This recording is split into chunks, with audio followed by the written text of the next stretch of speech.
কৃষ্ণ সমস্ত ভক্ত বৃন্দের শ্রীচরণে দণ্ডবত প্রণাম। সর্বোপরি শিল প্রভুপাদের চরণে আমার সশ্রদ্ধ প্রণাম নিবেদন করি। শ্রীমদ্ ভগবদ গীতা প্রথম অধ্যায় 6 নম্বর শ্লোক। যুদ্ধামন্যশ্চ বিক্রান্ত উত্তমযশ্চ বীর্যবান সৌভদ্র দ্রৌপদশ্চ সর্ব এব মহারথা। আমরা আমাদের আলোচনা ছিল যে কুরুক্ষেত্রে মাঠে রয়েছে, সেখানে বিবরণ বলা হচ্ছে। তো আগের শ্লোকে দেখলাম কারা কারা যুদ্ধ করতে এসছে, এই শ্লোকে আরও বলা হচ্ছে যে কে কে আরও এসছে না। সেখানে রয়েছে অত্যন্ত বলবান যুদ্ধামন্য প্রবল পরাক্রমশালী উত্তমৌজা সুভদ্রার পুত্র এবং দ্রৌপদীর পুত্রগণ। এই সব যোদ্ধারা সকলেই এক এক মহারথী। সংস্কৃত পরিপাটি দেখুন।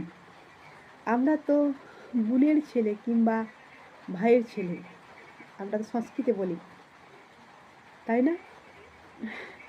আর এখানে দেখুন কত সুন্দর পরিপাটি। বোনের ছেলেকে কি বলছে? ভাগ্নেয়।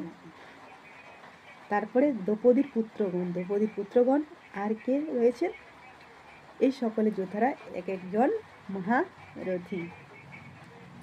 রথী, অতিরথী, রথী আর অর্ধরথী।